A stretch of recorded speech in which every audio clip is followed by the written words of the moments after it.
del conocimiento. Diferentes voces, miradas y perspectivas, entrevistas, comentarios, opiniones. Una producción de la Secretaría de Educación en Chiapas.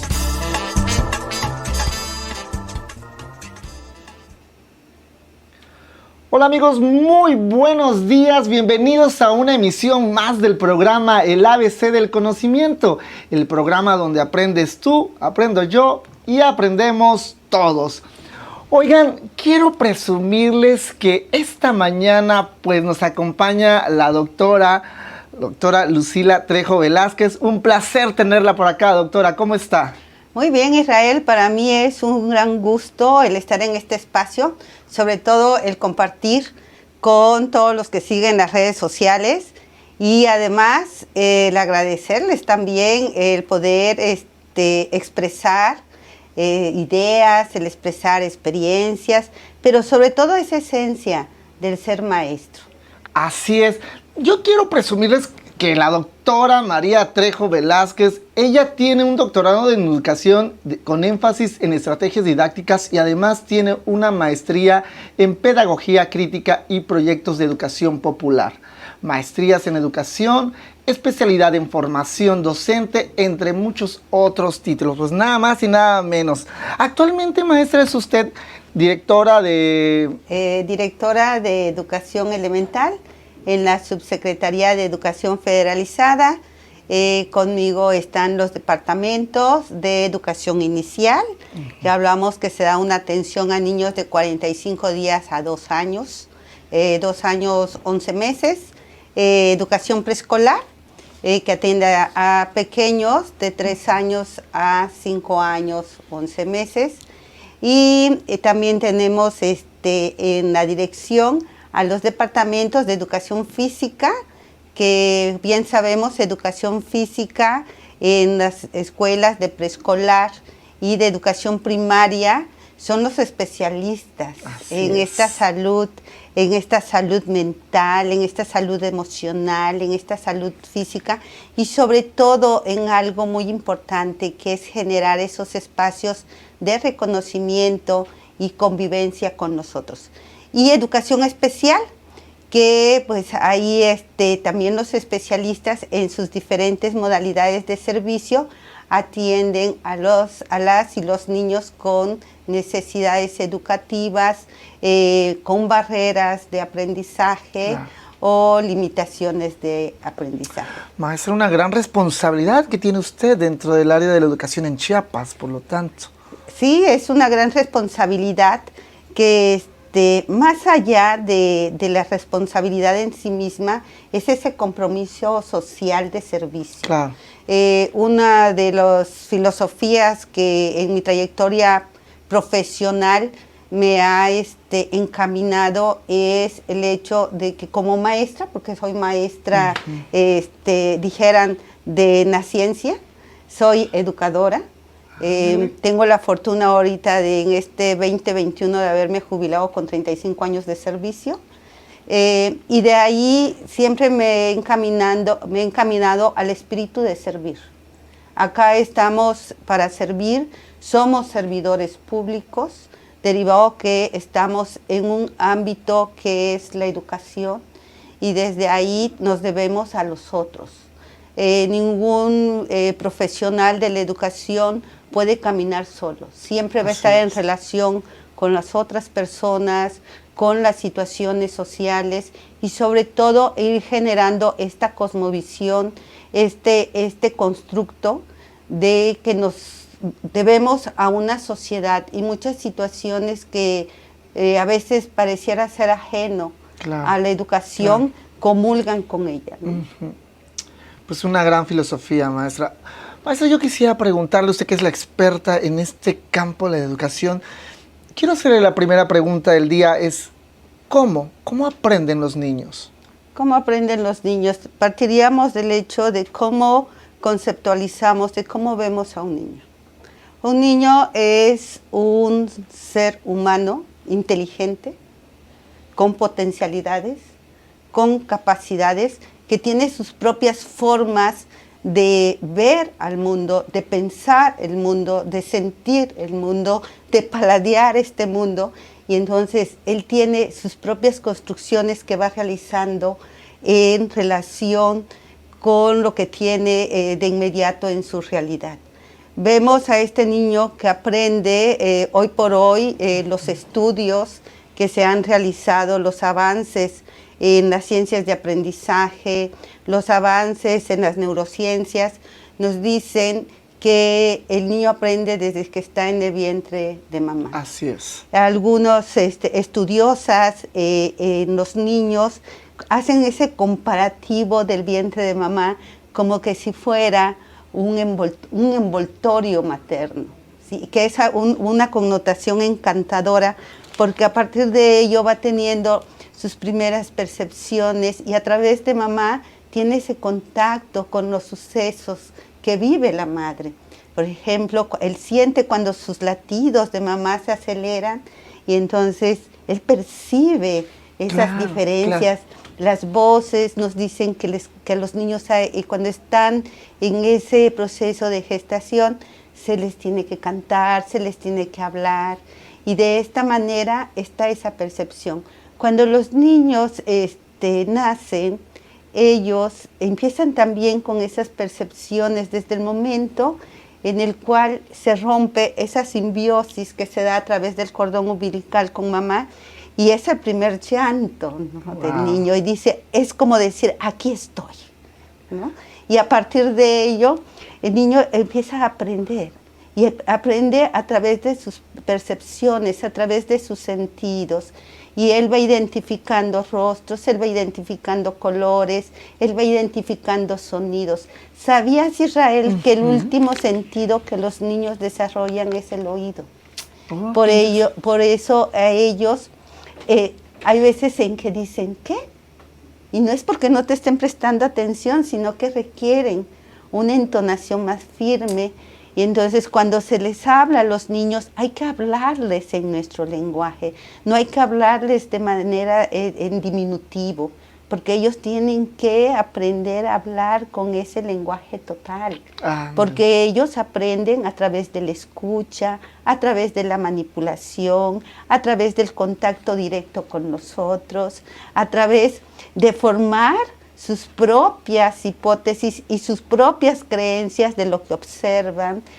Por ejemplo, cuando un niño ve las nubes, te dice, ¿no? Y muchos de nosotros adultos recordamos cuando éramos pequeños y jugabas a ver las nubes, ¿no? Sí, y dices, sí, ¿qué forma tienen, no? Pero ellos sí te connotan la forma y uno como adulto, en tu ligereza de mundo que vives, dices, ay, ¿será que parece bueno, no?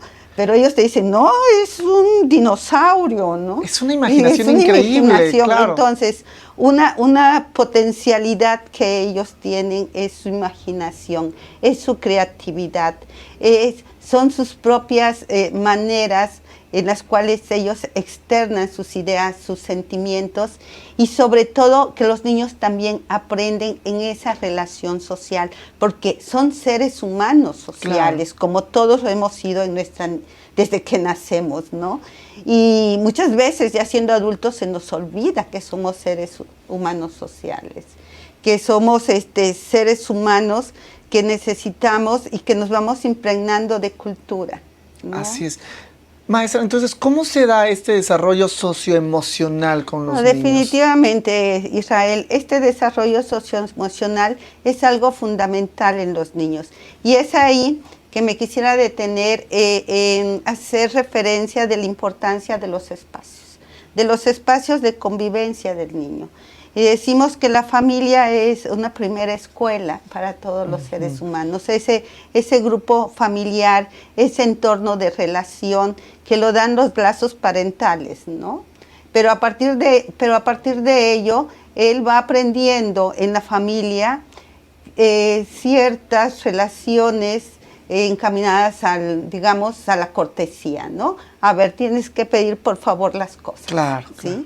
O sea, cuando quieras algo, no tienes por qué gritar, lo puedes decir de manera calma, pausada. Pero ellos ¿no? aprenden con el ejemplo Y también, entonces, por supuesto. no, claro, definitivamente. En esta parte del modelamiento que tenemos que dar, por ejemplo, los valores. Hay muchos estudiosos en los temas axiológicos que nos dicen que los valores, y es algo que igual confirmo y reafirmo, los valores no se enseñan como tal, ¿sí? Los valores se siguen a partir de la representación del modelamiento que hace el otro. Claro. Y entonces eso nos va a dar nuestras pautas de convivencia.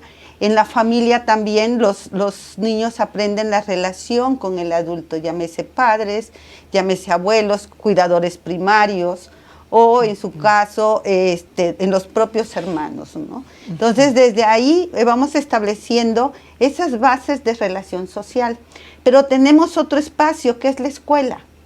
Nos dice, por ejemplo, lo que es educación inicial y lo que es educación preescolar, que los rasgos constitutivos de la socialización, o sea, lo que son la base de la socialización de todo ser humano, lo desarrollan únicamente en la escuela. Hay dos rasgos constitutivos que no lo van a desarrollar en la familia.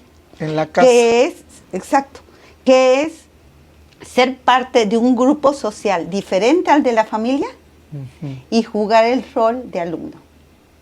Entonces, por ello es que la escuela tiene una función socializadora. Es por ello que los niños en esos espacios de aula, en esos espacios de escuela, que con esta pandemia vimos que estuvieron limitados, ¿no? Y que por mucho tiempo estuvieron en casa, pero que prácticamente desde el ciclo escolar anterior, por ahí del 17 de mayo, se inició el retorno a las escuelas, que hoy tenemos ya muchas escuelas que están con los niños en las aulas de acuerdo a la modalidad que ellas hayan optado, pero tiene que ser una escuela abierta, una escuela donde le demos esa oportunidad porque a los niños de estar, porque precisamente Israel, en el momento en el que los niños está aislado, que no tiene esa convivencia con su grupo de pares, ¿no?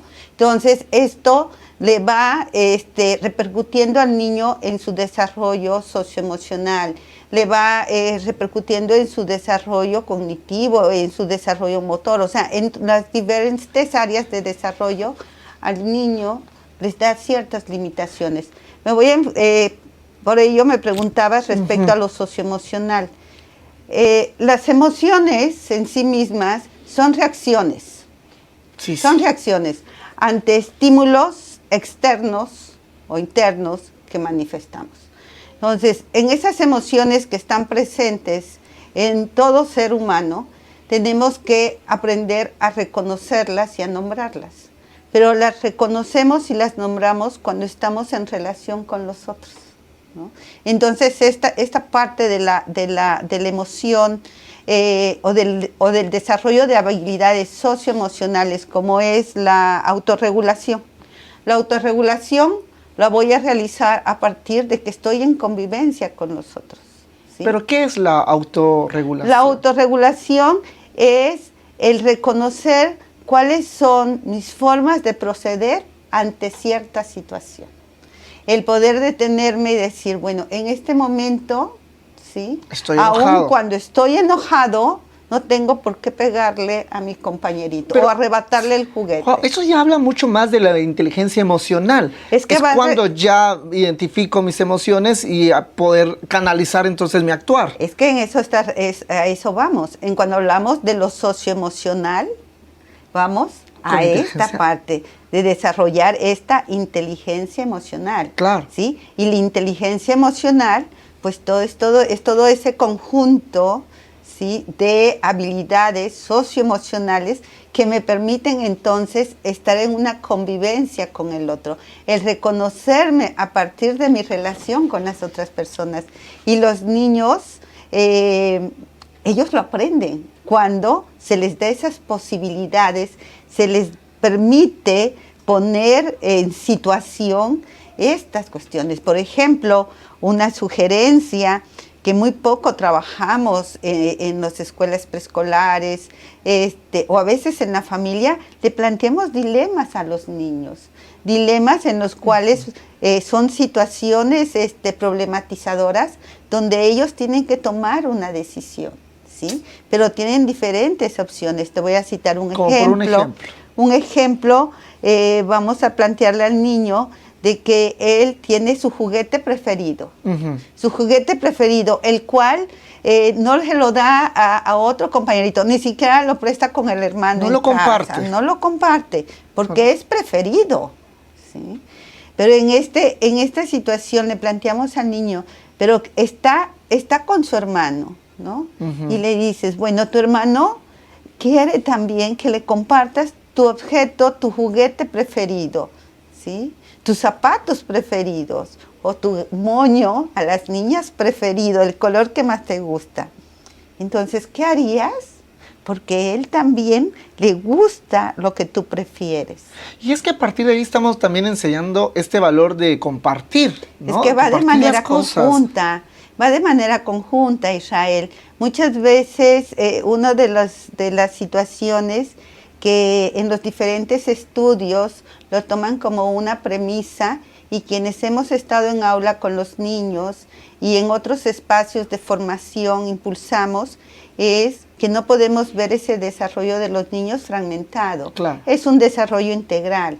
Cuando hablamos de este planteamiento de dilemas morales, de dilemas sociales con los niños, ellos en ese momento van a poner en juego muchos valores, van a poner en juego muchos conocimientos, van a poner en juego también muchas emociones, pero sobre todo también van a poner en juego muchos lenguajes. Maestra, entonces, ¿qué pasó en esta cuarentena cuando obligatoriamente tuvimos que encerrarnos en las casas y recibir las clases a partir de una pantalla? ¿Qué pasaba ahí con los niños? Bueno, en esta parte te lo voy a decir en algo que observé desde el plano familiar, ¿sí? Por ejemplo, yo tengo un nietecito de 3 años, entonces él tenía que llevar su clase en línea, lo cual cumplió con las actividades, ¿sí? Académicas. Hasta ahí. Porque en sí, el estar quieto en un lugar tanto tiempo, y no es nada más para un niño de 3 años, estoy hablando de los niños muchas veces que están hasta educación primaria, que parte de su desarrollo es estar ellos en constante movimiento, claro, ¿sí? Claro. Hubieron grandes esfuerzos de los padres de familia, de las madres de familia, de los abuelos, de los tíos, hasta de los hermanos mayores para poder cumplir con estas encomiendas.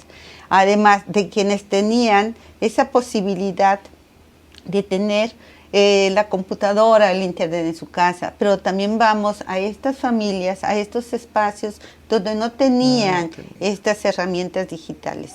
Entonces, ahí, a través de los cuadernillos que se implementaron por parte de la Secretaría, a través de los diseños de situaciones de aprendizajes que muchos maestros y maestras hicieron su mejor esfuerzo y su potencial creativo lo pusieron en juego para hacerle llegar a estos niños estas herramientas que les permitiera continuar con estos aprendizajes escolares, ¿no? Sin embargo, una de las consecuencias que hoy tenemos es que muchos niños no retornaron a las escuelas. Ese es otro tema, es un temazo, porque, por ejemplo, sabemos que sí es difícil. Inclusive, hay que decirlo, en algunas comunidades, pues la educación no es tan prioritaria, porque es más inmediato la necesidad de ir al campo, porque ya me urge el dinero de una manera importante. ¿Qué pasa en este tipo de situaciones cuando viene una pandemia, cuando se encierran, cuando entonces empiezan a perder tal vez el interés de retornar a las aulas? ¿Cómo se logra volver a llamar la atención? En esta parte, mira, podríamos, como tú dices, de hablar de muchas consecuencias, ¿no? Entre ellas está el abandono de muchos niños a la escuela. Por otro lado, también podríamos hablar del bajo nivel que hoy representan y presentan los niños en términos de las evaluaciones realizadas, y lo manifestaban quienes se han adentrado a este tipo de estudios, en qué nivel se encuentran los aprendizajes de los niños, ¿no? En estos 2 años que estuvieron alejados de las escuelas, y que realmente es preocupante. Podríamos hablar también de consecuencias, como bien decíamos, en su desarrollo socioemocional, en su desarrollo intelectual, cognitivo. Pero ¿qué podemos hacer? En esta parte tendríamos que tener muy presente todos los adultos.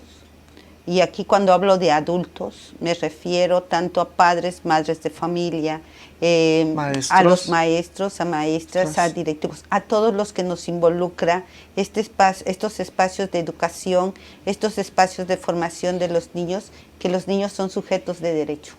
Es un derecho. Y entonces los niños es un derecho que tienen a la educación. Tienen derecho al esparcimiento, tienen derecho a la salud, pero hay condiciones que nos conciernen a nosotros, a los adultos, el garantizárselas. Entonces, a partir de ello, identificar si el niño es sujeto de derecho, tengo que ver las mejores formas, que es un reto, es un desafío.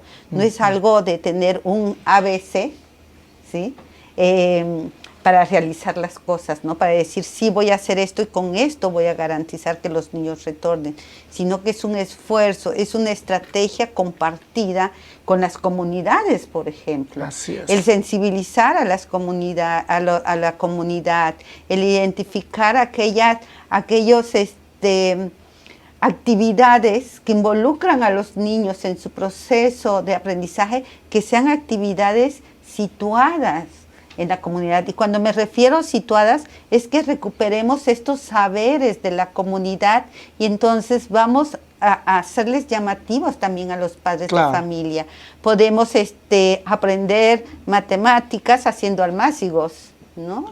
Y al hacer almácigos puedo favorecer el lenguaje, y al hacer almácigos puedo favorecer las ciencias, pero todo este saber didáctico, este saber pedagógico es la fortaleza de todos los maestros, de todas las maestras que están con los niños cotidianamente, porque tienen ese estudio, Sí, maestra, pues la verdad es importante ya regresar, ya retornar. Es que definitivamente, ahorita hablamos de escuelas que abiertas, Osita.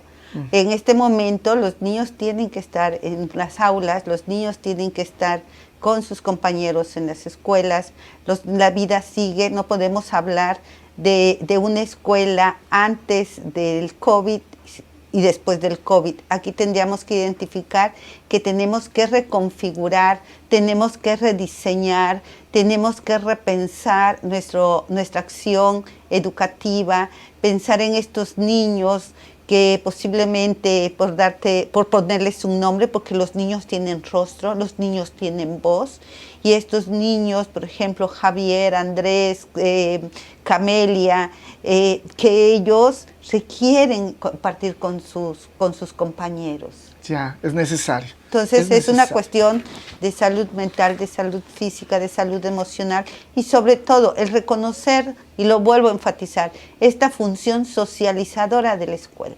Claro. Entonces, de hecho, la misma UNICEF, maestra, permítele comentarle que había en su momento anunciado que inclusive ya era más peligroso que los niños quedaran en casa a que fueran a la escuela. Porque hay una cuestión, digamos, de que ya no se puede recuperar, que son todas estas cuestiones vivenciales que puede llegar a tener con sus propios compañeros. Y es que la infancia marca destino. Definitivamente, en los estudios realizados nos plantea, y es algo que está debidamente fundamentado por todo el enfoque de las neurociencias, que los primeros 1000 días de vida del ser humano van a marcar toda su potencialidad en su vida. Entonces, y esos 1000 primeros días de vida los tenemos en educación inicial, en educación preescolar, y todavía tendremos el primer ciclo o primer fase de primaria. Wow. Entonces, es ahí de que lo que desarrollamos, fortalecemos en este desarrollo de la sinapsis a nivel cerebral, nos permite entonces el ir haciendo construcciones cada vez más completas y más complejas. Por ejemplo, el lenguaje. Los niños tienen su propia gramática infantil, ¿no? Sí. Y muchas veces decimos, el niño no habla. No, sí, claro que sí habla. Nada más que él tiene sus propias formas de decir las cosas. te ucho. Está en su Entonces te está contexto. diciendo, no, es su gramática. Su gramática. Y entonces te está diciendo, mamá, te quiero mucho, ¿sí? Maestra, ¿qué les? ¿Sí? O sea, maestra, ¿quieres de mi desayuno? ¿Quieres de mi dulce? ¿Sí? Y muchas veces decimos, es que no sabe hablar. No, hagamos una retrospección y veamos cuáles eran nuestras formas de habla, ¿sí? Porque no todos hablamos de esta manera fluida, o muchas veces las palabras se confunden al quererlas expresar aún siendo adultos, ¿sí? Claro. Entonces acá es donde decimos, si a ese pequeño le voy generando espacios, situaciones donde él con su gramática vaya retroalimentando su lenguaje, vaya hablando, vaya escuchando, vaya haciendo descripciones, vaya argumentando el por qué las hojas se mueven o por qué vuelan las mariposas, y como en una ocasión me decía una niña, es que las mariposas vuelan porque tienen hilos mágicos invisibles, ¿no? ¡Ay, qué maravilla! Y entonces dices, ese es un poema, Sí, ¿no? claro que sí. O el decir que las estrellas están llenas de polvo y que son como los polvos de la diamantina, que ellas muchas veces les ponen brillitos, y que dicen que entonces ella es una estrella y ahí mismo se está valorando en esa autoestima, ¿no? Qué maravilla. Y desde ahí vamos a encontrar un planteamiento que hace Francesco Tonucci, ¿no? Francesco Tonucci es un estudioso de los niños, fantástico el planteamiento de Tonucci, y nos dice, a los niños hay que escucharlos, a los niños hay que hablarles, a los niños hay que ponerlos en condición, en situación, para que ellos nos demuestren toda la capacidad que tienen, y dejemos dejar de ver a los niños como seres pequeños, como seres que no saben, como seres que tenemos que decirles qué hacer y cómo hacerlos.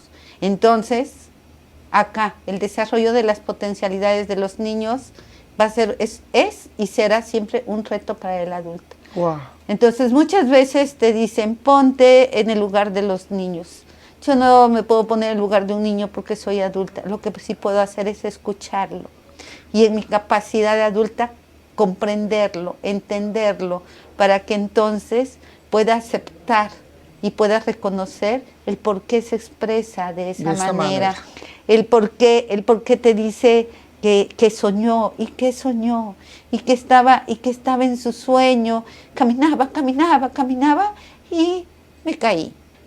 O sea, pero lo escuchaste, ¿no? Sí, claro, hay que escucharlos. Es evidente que hay que escucharlos, y el mundo del niño es una fantasía adorable, que yo creo que por eso muchas veces decimos que no debemos de perder ese niño que tenemos dentro, porque es maravilloso, es una fantasía increíble. Yo tengo una pregunta por aquí, maestra, que seguramente me veo obligado a hacerlo. Los niños, cuando están en este intento de su propio lenguaje, de mimarse demasiado, ¿el adulto debe de mimar al niño? ¿Debe ponerse en eso de que, sí, que chata bonita? No es un decir, podría ser. ¿El adulto estaría cometiendo un error el estar emulando estas palabras del niño? En esta parte voy a retomar tantito tus palabras en que el niño vive en un mundo de fantasía. El niño vive en un mundo de realidades. Él vive en una realidad y él tiene sus formas, sus propias maneras de representar esta realidad. Lo asocia por sus significados, lo asocia a su realidad. A papá le dice que es un superhéroe, como su superhéroe favorito, ¿no? Porque él hace esa asociación, porque es también una manera de cómo explicar muchas cosas que para él le sorprenden, para él les causa interrogantes. Decía un estudioso, si nos pudiéramos meter un momento en una cabeza de un niño, no cabría lo maravillosas cosas que podríamos identificar, ¿no? Maestra, debo dialogar. Esta parte de que el niño identifica a su padre como un héroe, por ejemplo, es interesantísimo. No, es muy interesante porque ¿qué pasa, maestra, perdón, qué pasa cuando de repente se le cae ese sueño? Cuando hay violencia intrafamiliar. Perdón, porque quizás igual estamos ya abarcando otro tema. Pero tú ves a tu papá o a tu mamá como los héroes de tu vida, tus protectores. Pero ¿qué pasa cuando después se te cae ese sueño porque el papá es violento, toma, etcétera? ¿Qué puede pasar ahí? Pero acá en esta parte, ahorita te relaciono este planteamiento que haces, pero no quisiera dejar sesgado la otra parte de relación con los niños, de los adultos. Definitivamente, al niño, al estar y comprender una realidad y tener sus propias construcciones en la realidad en la que vive, tenemos que dirigirnos al niño, mirar al niño. Por eso iniciaba esta charla, y te mencionaba que los niños son seres humanos inteligentes con muchas potencialidades. Porque como adulto tengo que utilizar el lenguaje como se vive en la vida cotidiana. Y nos dice Brian Carbone, un autor que precisamente tiene un texto que se llama La aproximación al lenguaje oral de los niños. Y nos dice que no es el hecho de que cada rato le andes corrigiendo al niño, no se dice así. O ponernos en una situación de imitar su gramática de los niños. Tus papos se llaman zapatos. Vas a amarrarte los zapatos, los cordones de los zapatos, ¿sí? Pásame la taza, ¿sí? Y entonces el niño, a ponerlo en esa situación de escucha del lenguaje, tal como se manifiesta, como ese lenguaje total, entonces en esta parte él va a aprender a hacer las pronunciaciones, que muchos de ellos, y yo recuerdo cuando tenía 4, 5, 6 años, hasta 6, 7 años, en mi caso no podía pronunciar la R, decía L, decía yo Otto, y entonces era el Otto, ¿no? Yo creo que a muchos nos pasó, a mí y a muchos también, a vos también te pasó de que era el Otto Cole, ¿no? Entonces, pero acá vemos que en esta parte tiene que ver también mucho el desarrollo de tu aparato fonológico, la maduración de tu paladar, o sea, todo lo que tiene que ver con esa caja de resonancia, donde mis pensamientos se convierten en palabra, ¿no? Recordemos que la palabra son los pensamientos que externamos, ¿sí? Wow. En esta situación en la cual me encuentro contigo y me ves que se me ilumina posiblemente los ojos y que hago mímica y muecas y todo cuando hablo de los niños, porque para mí la razón de ser son los niños, definitivamente. Son ¿sí? una maravilla. Y en esta parte, cuando los niños cuando tú decías, los niños viven en una situación de violencia, es fatal. Es fatal porque no nada más rompe la figura de quien los cuida, sino que estamos atentando con muchas veces que están indefensos. O sea, la violencia de un golpe, más bien la violencia de los golpes que les puedes generar, los llevan muchas veces. Han habido casos donde han perdido la vida los niños, ¿sí? Y como muchas veces son situaciones que son ocultadas por el adulto, ¿no? Claro. O la parte de la madre que les grita, que los agrede, que les castiga con el alimento, ¿sí? Claro. Son cuestiones, para mí, Israel, inhumanas. Por supuesto, ¿sí? Maestra, por eso yo quería traer esta parte del tema antes de que se nos acabe el programa a la mesa, porque sí es importante, porque seguramente muchos papás, padres de familia nos están viendo y sabemos de que no todos no llevamos una escuela, una carrera para ser padres, pero es importante aprender de las experiencias y creo que no se vale que seamos violentos con nuestros propios hijos. Y sobre todo en esta parte, mira, Israel, muchas veces los patrones de violencia se van dando también por las historias de vida, ¿sí? Y muy aventurado el planteamiento que voy a realizar, porque no es un estándar, pero sí es un referente que padres que en su niñez tuvieron situaciones o vivieron violencia, vienen a reproducir esos patrones de violencia, claro, ¿no? Claro. Aquí es el detenernos y pensar en esta parte de qué estamos haciendo o cómo estamos actuando ante los otros. Y hablábamos hace un rato de lo socioemocional, de la autorregulación. es algo que seguimos aprendiendo día con día. Somos humanos. Una emoción básica en el ser humano es la ira, por ejemplo. Claro. Pero acá, ¿qué me hace diferente a otro ser humano? Es que al reconocer mi ira, me va a permitir también el regularla, ¿sí? Aminorarla. Entonces, en esta situación, tú mencionabas en qué afecta a los niños un contexto violento, ¿sí? Un contexto de agresión, un contexto de donde él se sienta desprotegido, donde él se sienta amenazado, en que él está también configurando desde su persona unas formas de relación. Esos patrones. Entonces, en esta situación muchas veces decimos, los niños son el tesoro, pues entonces hagamos de cada hijo, de cada hija, nuestro tesoro. Y si es tu tesoro, padre, madre de familia, no tienes por qué violentarlos.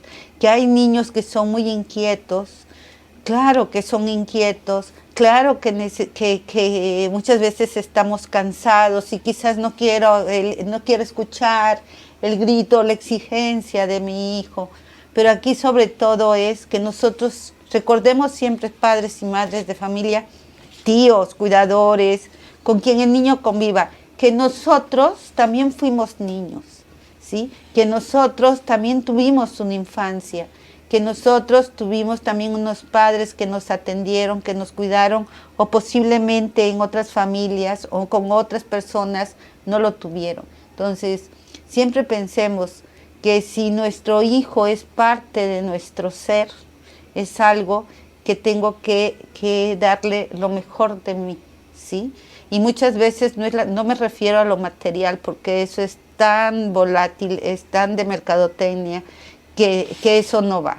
Aquí lo mejor de mí con mi afecto, mi sonrisa, mi escucha, el dejar en cierto momento la parte de la tecnología. Sí, hijito, te estoy atendiendo. Sí, tú dime. Sí, no.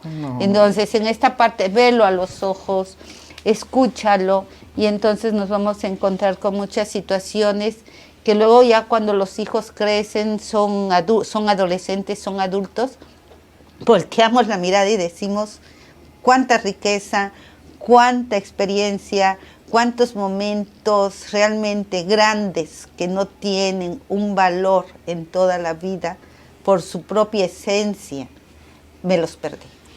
Cuántas emociones, cuántas palabras ciertas, maestra. La verdad, muy contentos, la verdad, de escucharlo, de escucharla.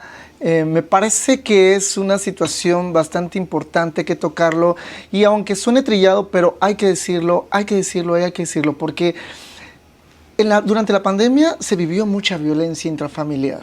Y aguas con eso, porque ¿qué es lo que estamos dejando? ¿Qué es lo que son las futuras generaciones? Es la sociedad que estamos dejando, ¿no? Entonces, luego nos quejamos de que hay asaltantes, hay bullying en la escuela, pero el niño que ejerce el bullying en la escuela es producto de violencia en casa.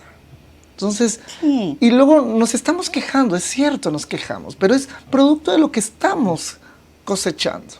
Entonces, es muy importante trabajarlos desde casa y la escuela. No, definitivamente, por eso se mencionan, ¿no?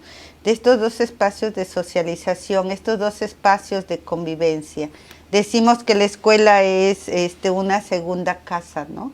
Porque hay conductas, hay formas de relación básica que están en la familia, que están en el hogar. Sí. Pero que en esta parte tenemos que seguirlas reafirmando, tenemos que seguirlas fortaleciendo en la escuela. Hay saberes en la escuela que no lo vas a obtener en la familia o en la casa, ¿no? Porque por ello están los maestros y maestras que nos van a permitir el desarrollo, por ejemplo, de esas habilidades de pensamiento, el hecho de la argumentación, de la contrastación, de la argumentación, a partir de todas las situaciones que los maestros y maestras permiten vivenciar con sus alumnos. Entonces, acá nuestros maestros de Chiapas, mis compañeros maestros y maestras de Chiapas, somos maestros con mucha entereza, somos maestros que damos todo, somos maestros que nos preocupa y nos ocupa a los niños. Y estas son las únicas herencias que vamos dejando durante nuestro trayecto profesional. Cuando volteas y ves y dices, bueno, ¿qué huellas dejé? Dices, valió la pena. Valió la pena, sin duda alguna. No cabe duda que la labor del maestro, del docente, es fundamental. Es importante que ya los niños, para mi punto de vista, ya es momento de que ya los niños estén en la escuela. Yo creo que ya pasamos todo, ya hay vacuna, ya lo peor ya se vivió, ya tenemos la solución del problema. Esto vino para quedarse. Entonces, es importante porque, como bien usted lo decía, maestra, con toda su experiencia y su conocimiento, pues evidentemente la escuela es un factor muy importante para que el niño llegue a socializar, porque no solamente va a llegar a aprender matemáticas, español, sino que también va a aprender a socializarse, a compartir, ¿no? Sí, definitivamente. Y en esta parte del socializar en la escuela y el compartir, el estar con los otros. Hablamos que los otros son sus grupos de pares. Hablamos que los otros son sus compañeros de su misma edad. Hablamos con los otros que comparten sus sentimientos, sus gustos. ¿Qué sucedió, por ejemplo, con los adultos también en la pandemia? Muchos limitantes o causantes de estrés era porque no tenías ese compartir, por ejemplo, en tus ámbitos laborales con tus grupos de pares, ¿no?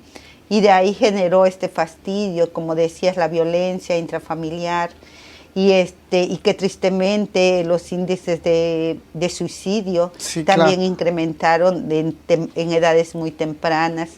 Y desde ahí vamos identificando que cuando decimos la escuela está abierta. Está abierta. Los niños están en las escuelas porque ya no nos podemos permitir que la escuela siga cerrada. Y vuelvo a reafirmar por dos cosas. Una, porque es el derecho de los niños. Otra, porque es nuestro compromiso social de quienes estamos en el sector educativo. Y si la vida en la comunidad, en la colonia, en la ciudad, está activa, por ejemplo, las plazas comerciales, por ejemplo, el mercado, por ejemplo, las playas, los lugares de esparcimiento, como las playas o los balnearios, no lo sé, ahorita que ya viene la temporada de temporada del calor que ya hace andamos falta. buscando prácticamente aquellos insumos que nos van a servir para la playa. No, acá identificamos que si la vida en lo social está activa, entonces la escuela es un espacio social. La escuela es un espacio de convivencia en que no nada más voy a estar, sino que ahí voy a aprender y voy a aprender más del mundo, más de la comunidad, más del propio convivir con mis compañeros, con mis compañeras, con los niños, con las niñas, con los jóvenes, con los adolescentes y con los propios adultos, ¿no? Y entonces esto nos permite tener este desarrollo, este sano desarrollo en lo mental y en lo emocional. Así es. Y bueno, ya casi estamos terminando el programa y finalmente un llamado a todos a que ya estemos de vuelta a las escuelas, que estoy seguro y estoy convencido de que así es. Ya hay un proceso de un regreso continuo a las escuelas y que cada vez más sean las escuelas que se sumen a este regreso. Y pues no me queda más que despedir el programa, agradecerle infinitamente más, de verdad infinitamente, por compartir este momento tan valioso con nosotros, con todos los que nos están viendo y escuchando y que han llegado a este video hasta aquí. Muchas gracias. Algo que quiera ya finalizar, decirle a los padres, a los maestros, a los alumnos que nos están viendo por ahí, maestra, ya para cerrar el programa. En esta parte, primero agradecerte, Israel, agradecerte por esta rica charla que hemos tenido, por escuchar en este conjunto de ideas y de planteamientos, y también pues agradecer a todos los que los siguen en sus redes sociales, a los padres, madres de familia, tíos, tías, abuelitos, abuelitas, sobre todo también decirles que tenemos un gran reto, un gran compromiso en la vida, que es garantizarle estos espacios de encuentro y sobre todo de convivencia y de reconocimiento a sí mismos para nuestros hijos, nietos y niños en general. Porque un niño que se reconoce, un niño que le mostramos, le enseñamos quién es y lo que vale, es un niño que vamos a ayudarle para que el día de mañana, cuando sea seducido por muchos espacios donde les ofrecen situaciones en las cuales ellos no debieran de estar, puedan ellos decir no. Tenemos que enseñarles a nuestros niños a decir no. Y también a mis compañeros maestros, maestras, directores de escuela, como siempre, es un gusto el poder compartir mis ideas con ustedes y sobre todo el volver a reafirmar y fortalecer esto que nos caracteriza, el compromiso social que tenemos con los pequeños, con los jóvenes que están con ustedes día a día y que a eso nos debemos, ¿no? Nuestra profesión es tan noble pero también tan grande que nosotros nos debemos para estos alumnos, para estas alumnas con las cuales compartimos un espacio. Y pues Israel, felicidades por su programa, excelente espacio, excelente el compartir contigo, nos das esa pauta porque eres muy bueno para preguntar, te vas sacando muchas cosas, pero sobre todo el que estamos acá para servirles y comentarles que si toda la sociedad, todos estamos y nos fortalecemos como comunidad, vamos a lograr hacer grandes transformaciones. Hermosas palabras de la maestra. Muchísimas gracias. Aparte de ser maestra, es mi amiga y me orgullece decirlo. Muchísimas gracias. El mundo está ávido de gente, de mejores personas. De verdad, cada vez debemos de construir mejores personas. Y eso se hace a través de la casa y a través de la escuela.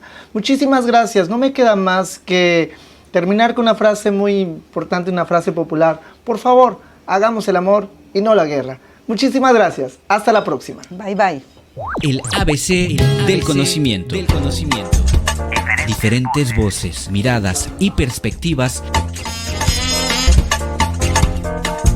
El ABC del conocimiento.